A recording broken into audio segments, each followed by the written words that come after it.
to Amy for inviting me to speak with you, because this is a topic that I'm very passionate about. I'm very, very passionate about mental health, and just having the opportunity to share with people about mental health and how to take care of themselves. Like, it's pretty much like I'm in heaven. So that's as close as you can get to cheesecake for me. And cheesecake is my favorite dessert, so it's pretty close. I am the owner of Focus Counseling. I am a group practice owner, and we work with people that have depression issues, anxiety issues, stress issues. We also work with a lot of students from OSU, and some adolescents and teenagers. And I've been doing this since 2011. You probably hear an accent, and some of you are probably trying to place it. We could play a game where you could guess where I'm from. You may have a hard time getting it, except if you're from where I'm from, which I suspect one of you is. So I am from Nigeria. I was born in Nigeria, and my mother, she's also from Nigeria, but she was born in England, in Chelsea, UK. So she's a British citizen.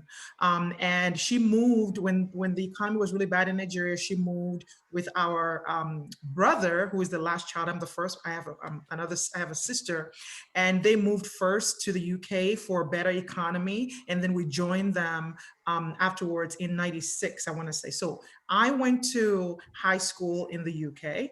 I went to college in the UK. And that's why my accent is hard to place for many, because it's like an amalgamation of all these different things, like the Nigerian accent, the British accent, and like this fake American accent that I took on that's now like totally mine, and I can't get rid of it. So when I go home to the UK, people are like, oh, look at the American. And I literally can't get rid of it. And so some of you are like, then how did you go to Ohio? Well, I kind of married this guy, and he dragged me here. So marriage dragged me here, and that's why that's why I ended up in Ohio. We're dating since I was a teenager. We decided to get married. I was in my final year of school, and doing my undergrad.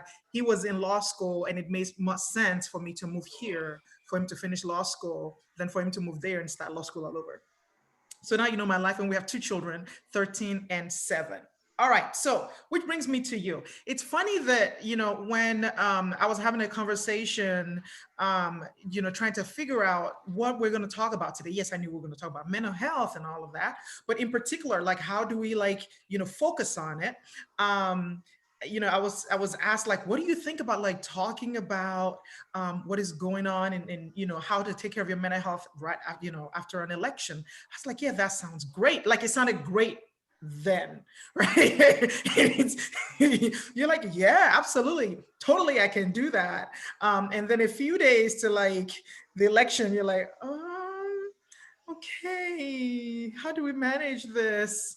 But I actually created a little self-care thing that I put on my my Facebook and my Instagram page for people to utilize to take care of their mental health.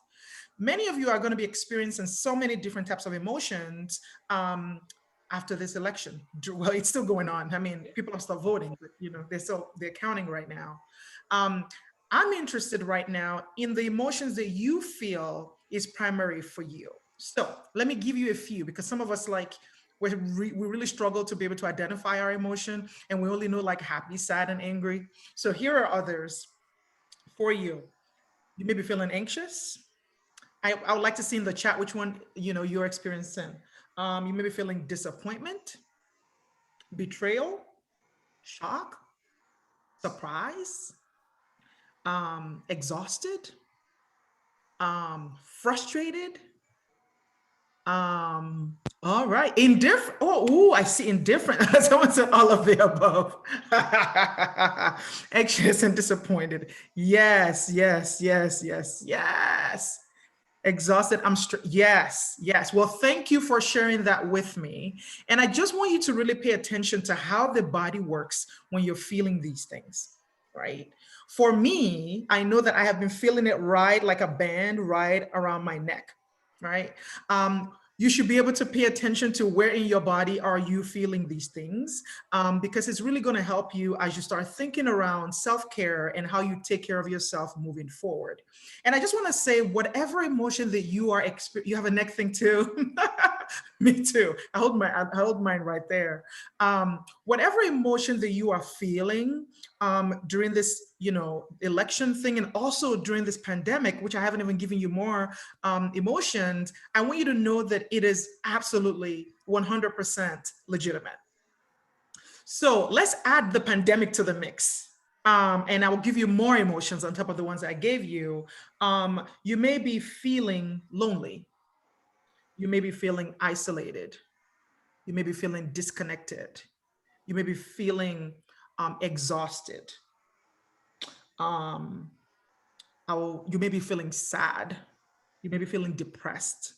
I'm interested to know, when you pile on the pandemic, where you are, because many of us are struggling. Okay, and I purposely use the word us rather than you, because we really want normalcy. We are grieving normalcy, and what normalcy does for us is that it gives us that internal sense of safety, that predictability, being able to know that you're going to wake up in the morning, you turn on the light will turn on, you go to the bathroom, you turn on the water will turn on, and so on and so forth. You're going to drive to the office, all of that.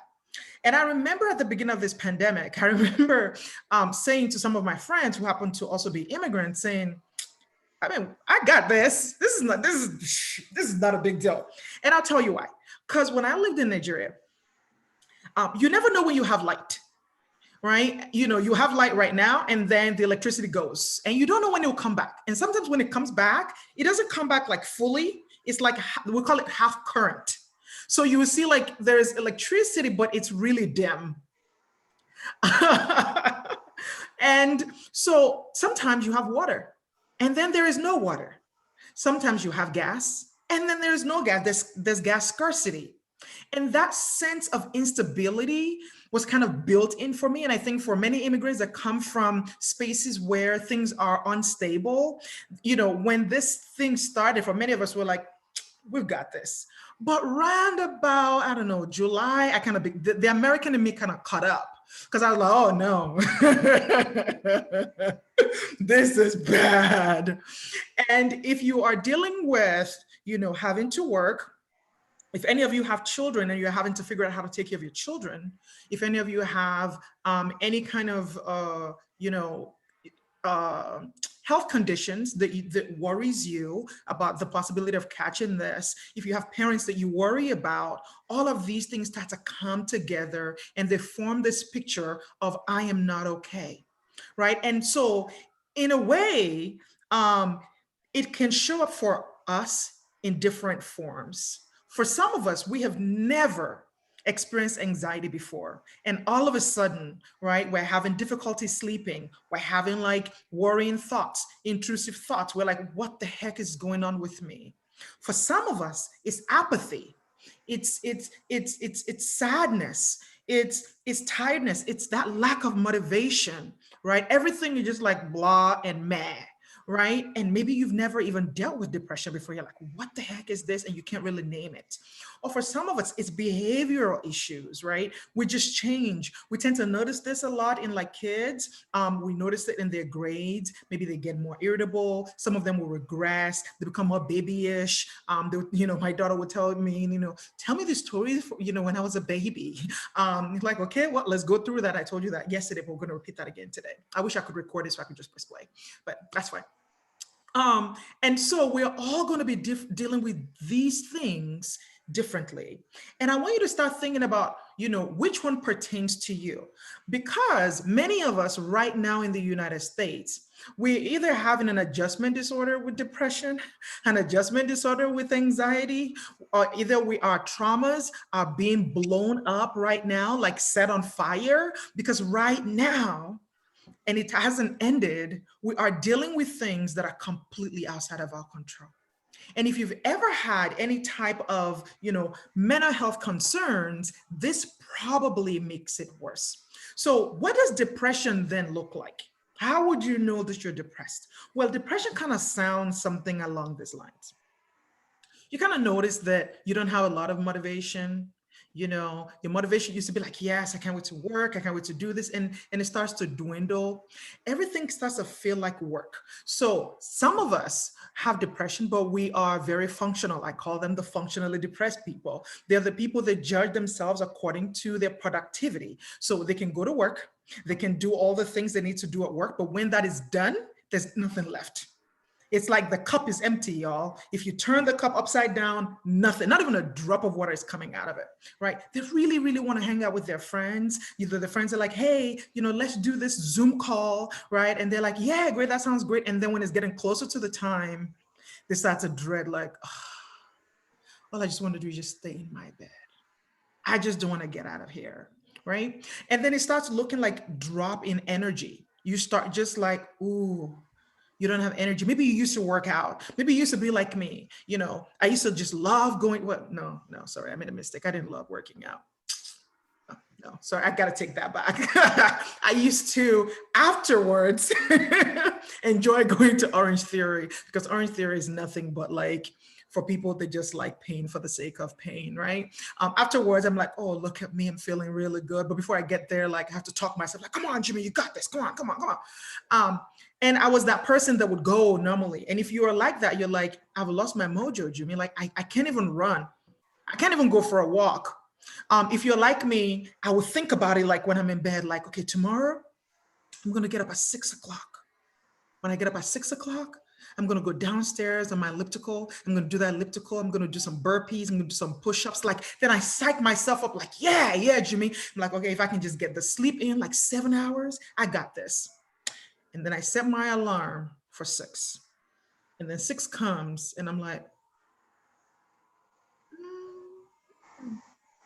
maybe 7. And then I'm like, well, you know what? I'm going to do it in the evening. That's what I'm going to do. In the evening, when I'm done with the kids and I'm done with all my work, I'm going to go work out. And then the evening comes and I'm like, well, I have no energy left. Right? So it can look like energy just being drained out of you. You can see this show up, whether or not like you normally you tend to do a lot of activities with people, maybe with your children, you tend to kind of move around, and now you're like sitting down, like you don't really want to get up to do things. You can see this has a drops in libido. Okay. You're like, oh, sex, one more thing, like, can I get a migraine tonight? It just, everything just becomes harder. Some people don't feel sadness in depression. They actually feel apathy, right? They're like, I don't have feelings. I can't even cry. I don't have anything. All right. And depression can also impair your ability to focus. So, you're trying to read something and you're reading it like 5 times and it's like not making sense. You're like, what did I just read? And you're like, you can't even remember. And it can even make you forgetful, where you're like, someone said they're a robot. All right, Jared, we'll work on that. Yeah, sometimes you don't have, sometimes you just don't have it. And so you're just kind of here. And like that Energizer Bunny, I don't know if you've ever seen that ad, we're just like boom, boom, just hitting the drums. Some of us, this is how we are coping. Some of us even might have suicidal ideation. And this is something that people typically don't want to talk about, but it's so important in terms of conversation around mental health. And suicidal ideation, I remember, when I'm doing my assessment of clients and I say, do you have any suicidal ideation? And sometimes my clients will go something like, once you start going, and they're like, well, no, I don't think so. And I'm like, so what was the, like, well, I mean, what do you call suicidal ideation? I'm like, I don't want to kill myself or anything. I'm like, okay, cool. Because when we talk about suicidal ideation, we're like, I don't want to kill myself. I'm like, but do you have thoughts about it? Do you have thoughts like you're just walking down the street and if a car hit you, it'll be all right? Do you have thoughts about, just kind of walking into non-existence? Do the whole Elijah thing. Just keep walking and then kind of like no longer be there. Do you have thoughts about, you're driving on a bridge and you're like, I wonder what it'll be like? That's suicidal ideation. It's just passive, right? It doesn't mean you're acting on it. It doesn't mean that you have intent, because when somebody has suicidal ideation, it doesn't mean they have intent. It doesn't even mean that they have means or that they've ever tried it. But it's like, someone once described it to me like it's like wearing pajamas. It's just there for me every day. And you may feel ashamed of it. It happens, right? And so that's kind of like depression. I mean, I didn't go into all of it. Sometimes your movement actually gets slower, and it's not age, it's not that thing like, oh, I used to get up quickly and I want to get up like, ouch, my back. No, it's just like the movement is just slow. When I used to be in person and I used to see my clients, I would watch clients get out of their seats, and as they walk in the reception area, as I walk into my office, I'm noticing their movement. And people who are depressed, they tend to their movement slows down because everything just kind of slows down. Sure, it'll be a lot easier if I just get, yep, yes, Ben, yes, absolutely, absolutely. So then for some of us, it's anxiety. And anxiety is not like stress.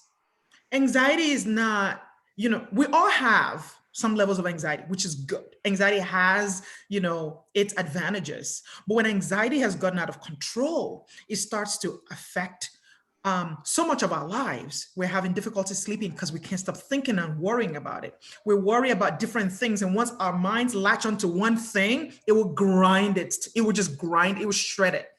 Right? And it will go from topic to topic to topic to topic. Oh, I don't know if I'm going to be good enough. I don't know what's going to happen with my career. I don't know what's going to happen with my children, right?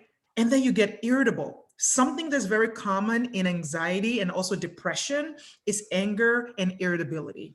They show up in both, right? Someone says, hi, Roger. And you're like, what did you say, my mama? Right? And nobody's cussing your mama. We're just saying hello. Hi, right? And you just feel like everything, the things that normally wouldn't even need to rise to any level that you need to even worry about it. Like, maybe the kids will do something and you just let it go. Now it's like, why did you put that over there? Right? That could be anxiety. Anxiety could be having gastrointestinal issues. There are a lot of people that have anxiety that they've been diagnosed with IBS, irritable bowel syndrome. Anxiety can look like just, feeling like your heart is in your chest, having, skipping heartbeats, heart palpitations, thinking you're probably going to have a heart attack. Maybe you're getting too close to a panic attack. It could feel like somebody's sitting on your throat. It could give you tension headaches. It could give you migraines.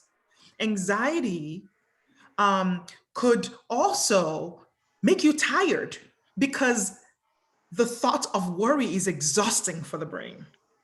There's a tiredness that comes with anxiety that is just like when my brain is done crushing all the ice, it's like, I just don't want to do anything else. Anxiety will affect your relationships. Anxiety is something that we talk about, like it's almost like it's the sexy part of mental health. It's like, I have anxiety. Oh, me too, I have anxiety, right? It's like, oh, it's so great. Like, mine is anxiety, not depression, not bipolar disorder, not schizophrenia. She has anxiety.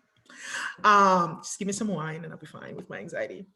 But we tend to underplay the impact of anxiety on the body and in people's lives because it will eat up your relationship because you have that constant worry. You need that reassurance, maybe. It feels like you're really sensitive to your partner because things upset you and they're like, I don't know.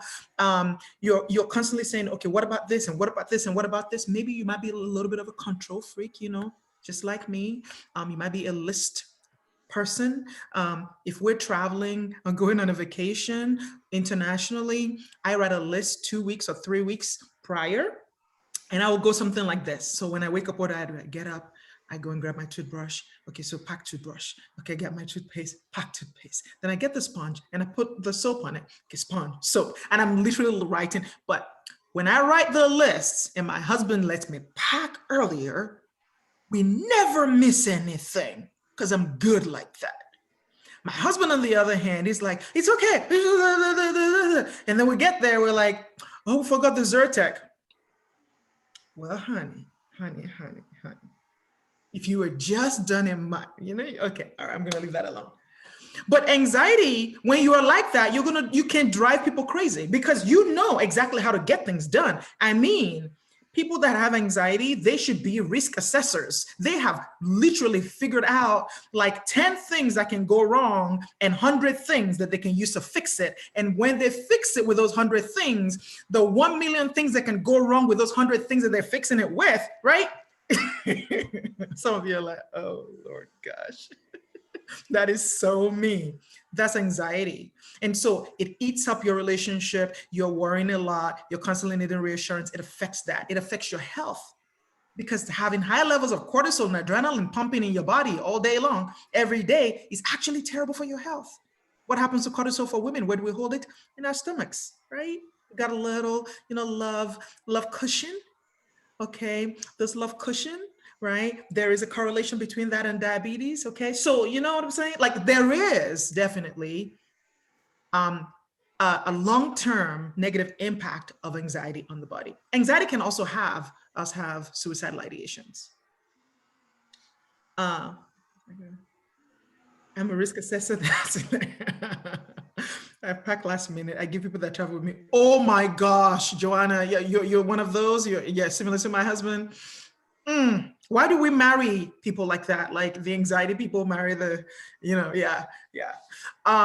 And so start thinking about what's been going on. Start thinking about what's been happening to your body. Start thinking about where you're feeling this. Start thinking about your mind, your thought processes, the things that have changed, because I want to tell you that all of those things that you're experiencing, one, they're normal, they're absolutely valid. You're going through an incredibly crazy time in the United States right now, whether it's politically, whether it has to do with the environment, whether it has to do with this pandemic.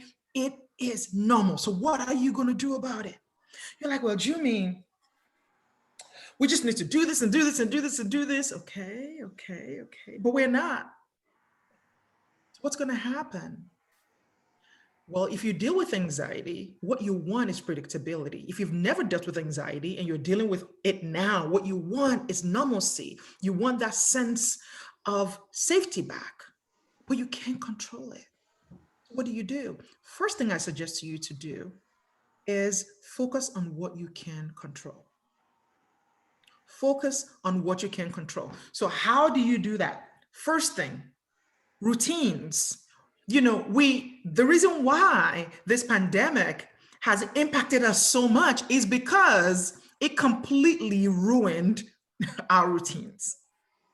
When you leave home, that drive to the office is your time to think and process, and your body kind of slowly gets there.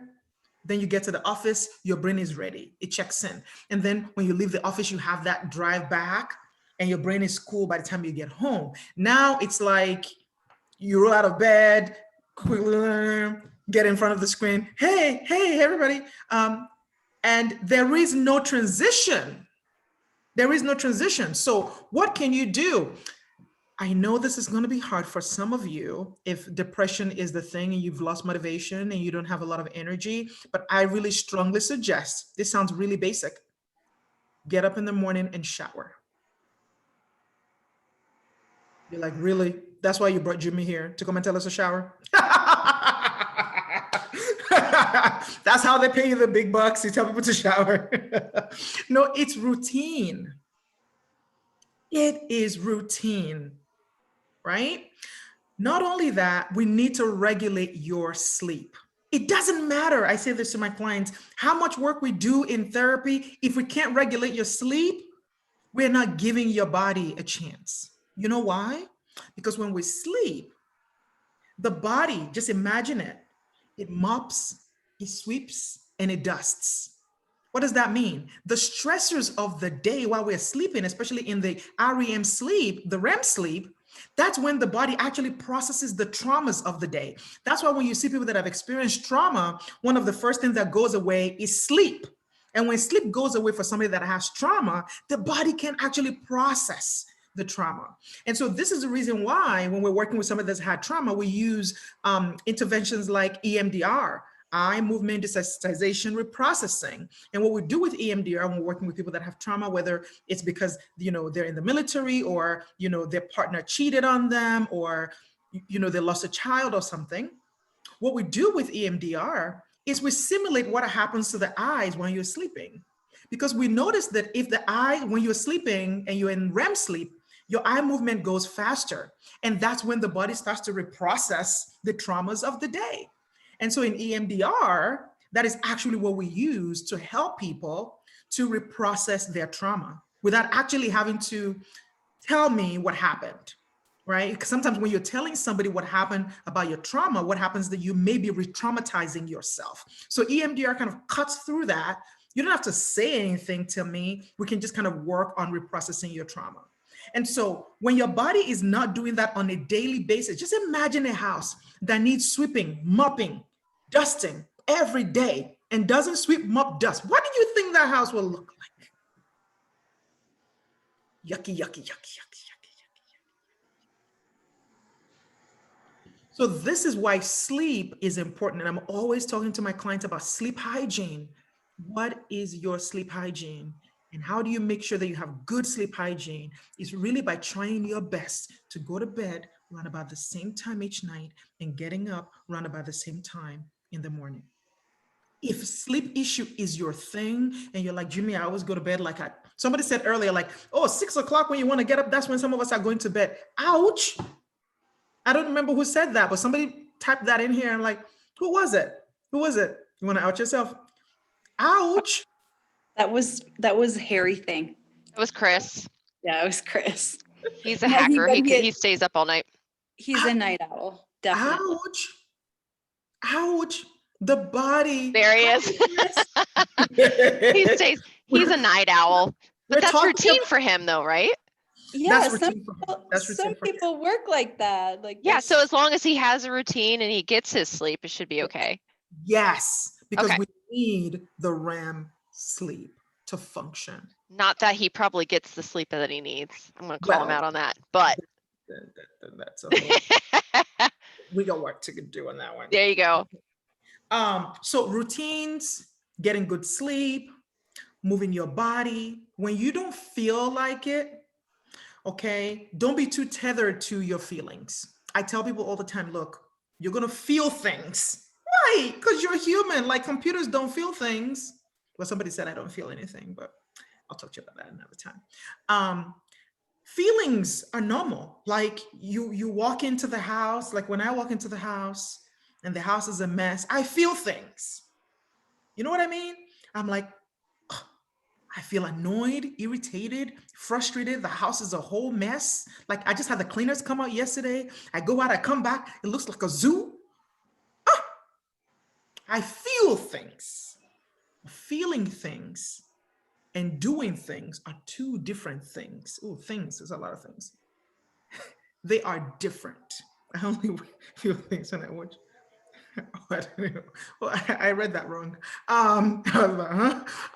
But we're just gonna keep moving. Just ignore me. You're just gonna keep moving. So you're gonna feel things. Feelings are okay. Sometimes the fact that we want to control feelings, want to manage those feelings by force is actually sometimes where we create our own suffering rather than letting feelings be. Okay, let feelings float. Sometimes acting directly on emotions does not resolve things. You have to act directly through action. What does that mean? In my work, I'm a CBT therapist, right? You know, cognitive behavioral. So we work on cognition, thinking, thoughts, behavior, actions, right? Because we know emotions ebbs and flow. There are days I wake up in the morning and I'm just in a bad mood because I had a bad dream. It's not anybody's fault, but it is what it is. Okay? But you can't, in that moment, I can't act on the emotions. You have to do despite what you feel. And eventually feelings will catch up. Right? So you don't feel like getting up in the morning. You don't feel like going for that walk. I hear you because I know it's a struggle. But I'm going to need you, instead of you trying to, fix this feeling thing and act directly on it, like I'll go do it when I feel like it. I just need you to just say, what do I need to do? And go do, and then let the feelings and the thoughts catch up. Also, something I want you to think about is really managing your expectations. Some of you like me, well, I was once upon a time, I was a perfectionist. And now, my name is Jummy Olawale. I'm a recovering perfectionist, right? And so if you are someone that is a perfectionist and you're not on the recovery road yet, I welcome you to the party. I'll clap for you. I'll give you a coin and everything. You have to understand that perfectionistic thinking, perfectionistic tendencies are killing you. You can't expect to be able to do and feel and do, all the things that you used to do pre-pandemic, in the middle of pandemic. This is something that I literally don't understand sometimes about the United States. In the middle of grieving, when so much crap is going around, we all act like nothing is happening. Like what? And you see this a lot when there's like a death, and you get like your 1 week bereavement thing. You come back, you're like, "Hi everybody, how are you doing? How you doing?" Giving you the casserole, and then you've moved on. It's like that's it. Oh wow, that's deep. Because where I come from, in the Yoruba tribe, when you have a loss, you wear black for a whole year. Nobody needs to ask you what happened, because when they see you, they know something happened. So as a community, we know to handle you differently. We know to handle you gently, and we give you space because it requires space. Now, when you look at the DSM, for example, about grieving and bereavement, they call it complicated bereavement when it's gone past 6 months. Now, tell me if somebody loses their husband, or they lose their child, or they experience some kind of tragedy and they're grieving. How do you get over it in 6 months? Because after 6 months, the DSM says, I need to diagnose you with complicated bereavement. But I don't. And some of people might diagnose it with depression, but I don't, because I'm like, it's normal. Let's normalize the fact that this is hard. And how do you do that? By managing your expectations. So what were the things you used to do pre-pandemic? Did you used to go to Orange Theory like me because you love to work out, but I don't? Did you used to like bake a lot of things and now you can't? Did you used to go for a lot of walks and now you can't? You know what? Get a chair, join the club. It's okay. That's fine. Manage your expectations. What are the things that are actually fair of you to expect of yourself? If you were your own best friend, what would you be expecting of yourself in the middle of grieving? Because we're all grieving. We're literally all grieving. Hello, grieving sister. Hello, grieving brother. We're all grieving. And so that perfectionistic tendency where for you, it's like, if I don't do this right, if I don't do this perfectly, then it's all screwed. Like there's no gray area. People who have perfectionistic tendencies tend to struggle with seeing the grays. They're like, it's either all good or all bad, right? So you see them even in a relationship where it's like, as soon as somebody says something, they're like, they feel attacked, and then we're gonna fight. Well, I guess what you mean is I'm no good. And it's like, no, that's not what I mean, honey. I'm just saying that when you did this, it hurt my feelings. Well, it just seems like all I can do these days is just hurt your feelings. And you can never be happy. And I'm just a terrible wife. I'm just a terrible husband.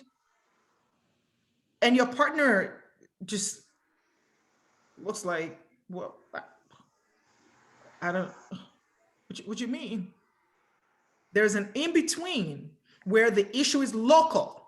Don't generalize it, right? So the struggle is local. Wherever the struggle is local, focus on that rather than saying, oh, well, because I can't do this, or I can't do it right, or I can't do it the way that I used to, then I'm crap. It's not true. You're not crap. You're not. You're really not crap. You're just struggling, and it's normal, and you have to find the gray area.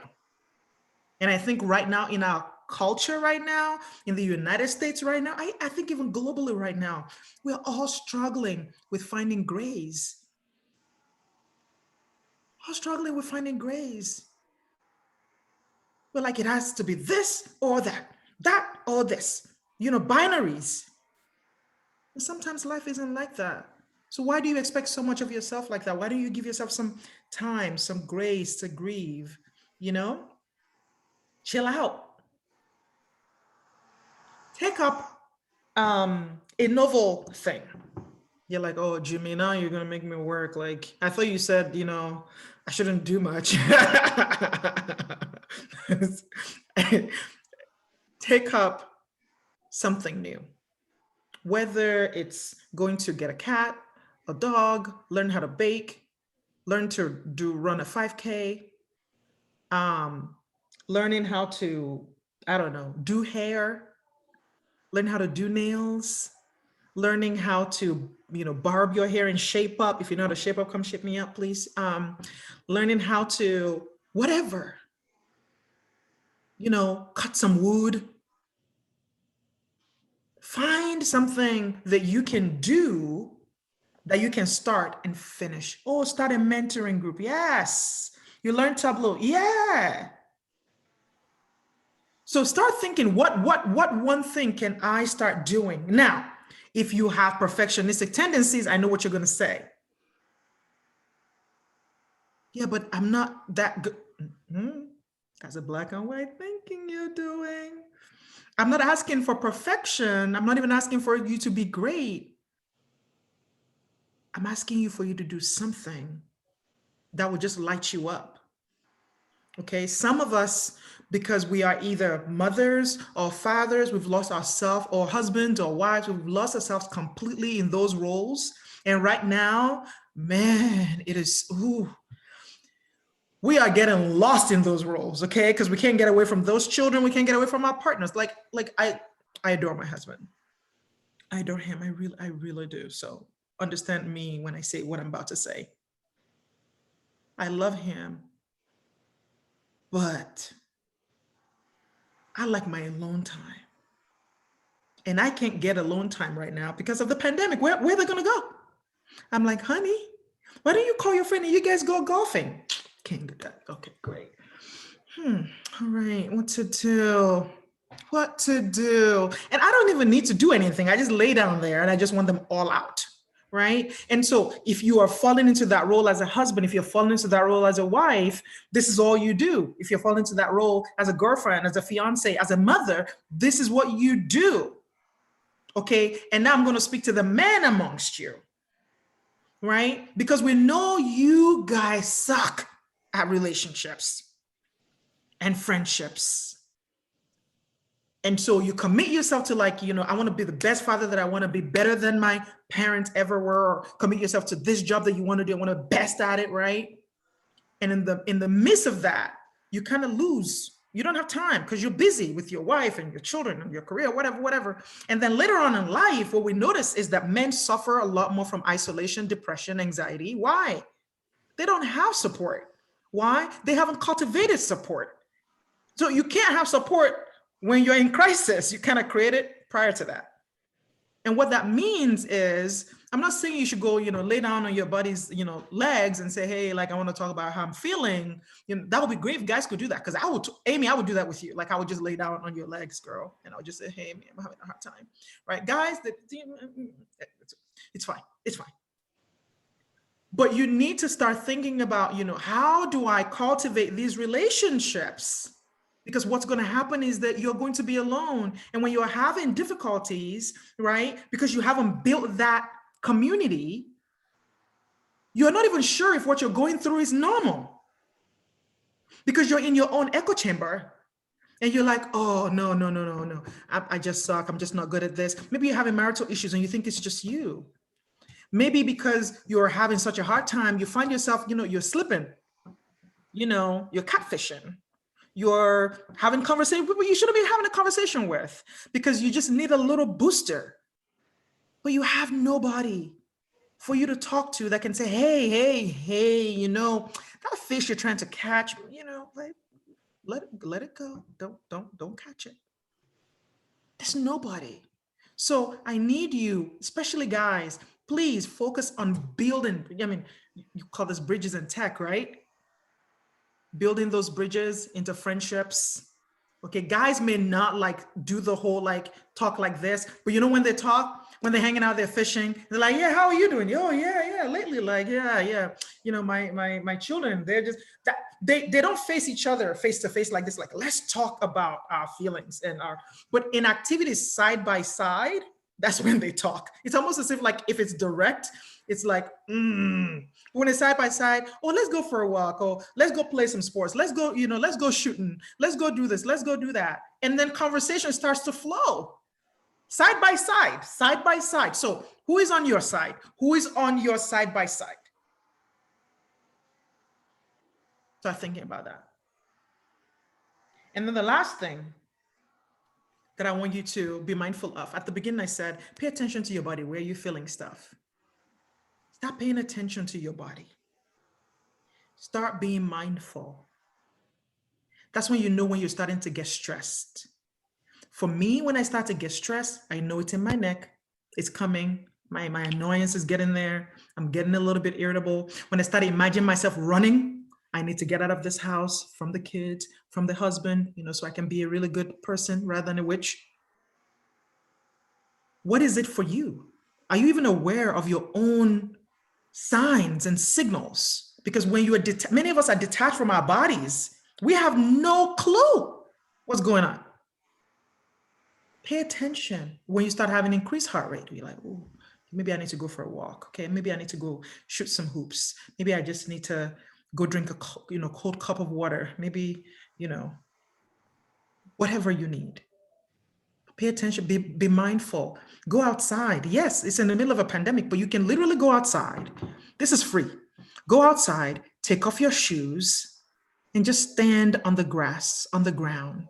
Feel the earth beneath you to remind you that even in this space of instability, there's still things that are stable, which is the ground underneath your feet.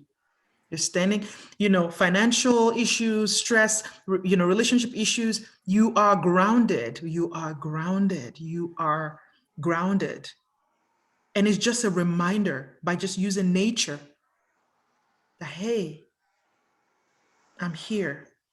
And if you feel like you're falling apart, if you feel like this is a lot for you, please reach out for help, because you don't have to do this alone. There is no need to suffer. I said this on my show last week, Thursday, and I'm going to tell you the story.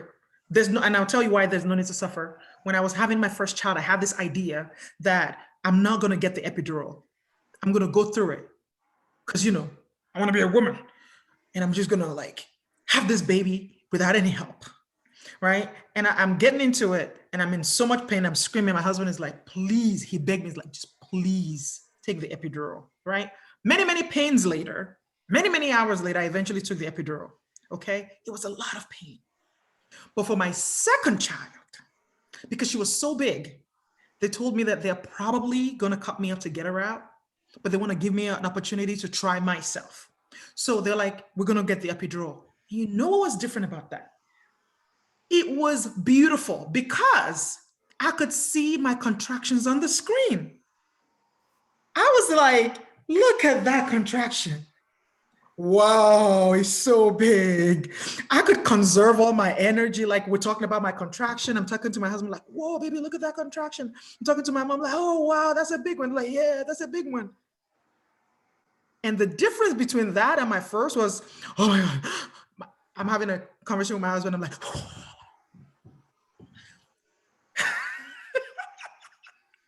But the second one, I just looked at it on the screen because I got help. And I could conserve my energy when it was time for me to push this baby out, even though they were going to cut me out. They didn't. I got her out. With my son, it took forever. I'd expended so much energy. They had to force him out. Why? Because I wanted to be a woman, as if if I just do this without any medication, somebody's going to give me a medal. And when I'm hanging out with other women, they're like, oh, so how did you do it? What did you get? When my child is going to college, I'll be like, hey, I want to have a conversation with all of you. I just want you all to know that I had this child without any help. Nobody's going to give you anything. You get nothing. And that's the reason why suffering is not necessary. If you're having a hard time, reach out for help, get counseling. Sometimes medication is where it's at. Okay, I'm a big fan of medication. If you need it, get it. But don't suffer alone. It's not necessary. Get the epidural, baby, get it. So that's it for me. Thank you. That was awesome. I loved it. That was amazing. Thank you so much, Jummy. Thank you. That was, I mean, I'm seriously over here taking notes like crazy. Oh man, there's so what, I mean, we really do need to normalize some of these things. I think it's important to talk about and share our experiences because, you know, as you said, so I get to see Jimmy's posts all the time. So I try to my best to normalize some of the things that I've gone through, even though it's difficult to talk about. It's easier to talk about after it happened because I had postpartum depression really, really bad to the point where there was a point where I would drive and I'm like, I could just drive my car off the road. And like, it wasn't a huge like emotional drama. It was just like, I could do it and nobody would care.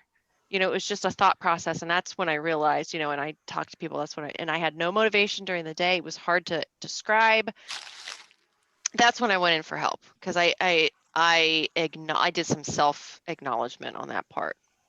But I think, and it's easier to talk about after it happened. Like during it, I wouldn't say anything to anybody. But yeah, I think it's important to share those experiences to know that you aren't alone. So I know I've had those experiences myself. So thank you, Jimmy. Thank you. I had postpartum too, and I actually got on medication. Same here. When I had postpartum, so yeah. Postpartum depression sucks. It like, I remember the first time I had it, because I'm going to say I have 3 sons. I had it with each one of them. The first time I was like, what the hell? I felt like I was not in control of my emotions at all. It was just this wave.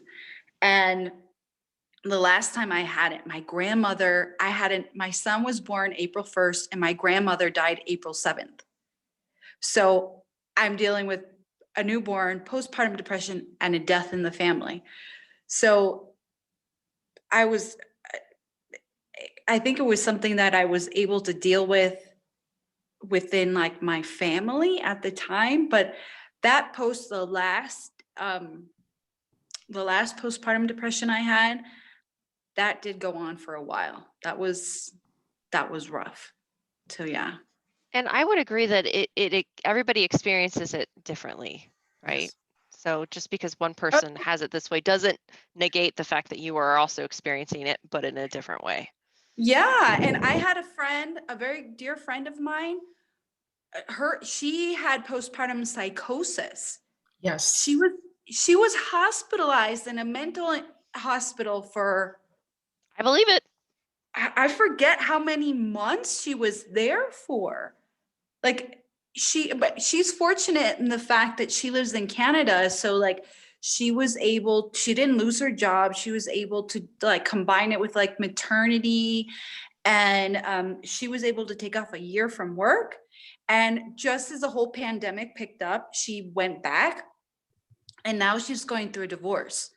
So, you know, I actually have 2 friends who have been who've had psychotic breaks, her and someone else she also lives in Canada, ironically. But I'm actually, it's one of the issues that I'm actually fascinated by, because they're 2 very, very close friends, and they both had like what are they called? Hallucinations. And I believe that there's, you know, my one friend said that she thought El Chapo was her dad. El Chapo Guzman, you know, the drug dealer. Yeah, the drug dealer. Mhm. Yeah. And I said to her, well, you know, the closest I have is like, it's like our dreams. Like you're dreaming, and this is like the most, you in the moment you think it's the most that's happening. It's the most real thing. And a part of me, one of the things I said to her was, well, maybe in that moment, that's what he was, and that's what he needed to be, and that's okay. So El Chapo was your dad. Okay. I don't, it, you know, I think people in the chat, like we said, it's like we don't talk about it, but I don't know. It doesn't, for me, it doesn't change anything with my friends. I think it just makes them more interesting. I think my friends are amazingly interesting for having lived these things. I agree. The anxiety, there's something different about the anxiety and the depression. Oh yeah. And sometimes you experience them both at the same time, or one is the cause of the other. And I'll tell you guys a little bit, my story. When I first moved to Delaware, I was the victim of a domestic assault that almost took my life. And I went into a very, very deep depression for about, I guess it was about 2 years. I didn't want to bathe. I didn't want to comb my hair. I didn't want to, my only thing that kept me here was that I had an 8-year-old child that had to go to school every day. So I would get up in the morning, pretend like everything was fine, get her off to school. Then I would sleep the whole day and then get up just in time for her to come home and, you know, pretend that everything was okay again until it was time to put her to bed. So and then my anxiety kicked in. You know, I decided to go back to school and do all these other things, and I started making myself busy. And so I don't know if the depression was the reason I went into anxiety, or was the anxiety the reason why I went into depression. So this was really great to hear you talk about how they all work. So I did go on medication because there was something really, really weird going on. That whole, you know, somebody trying to take your life and all that stuff takes a whole different mental toll and you come out of it okay. So Well, Del, you're talking about post-PS, exactly, it's trauma. That's post-traumatic stress, right? Yeah, they did diagnose me PTSD. Yeah. So it is weird to have the one be the reason why you go into another. Yeah, it's possible sometimes we don't know which one is a chicken or the egg. Both can occur at the same time. I imagine them as two sides of the same coin. Just because you have depression doesn't mean you have anxiety. Just because you have anxiety doesn't mean you have depression. But there sometimes both of them show up together. And even when you think about PTSD, post-traumatic stress disorder, there is depression in PTSD in terms of diagnosis. There's anxiety in PTSD. There's even ADHD in PTSD. And that's the reason why it can be very complex to treat. You may go somewhere and they may say, oh, you know, you have an anxiety and depression. And what you actually have is PTSD, because those symptoms actually all exist in terms of the things that you feel when you've experienced trauma. Oh, yeah.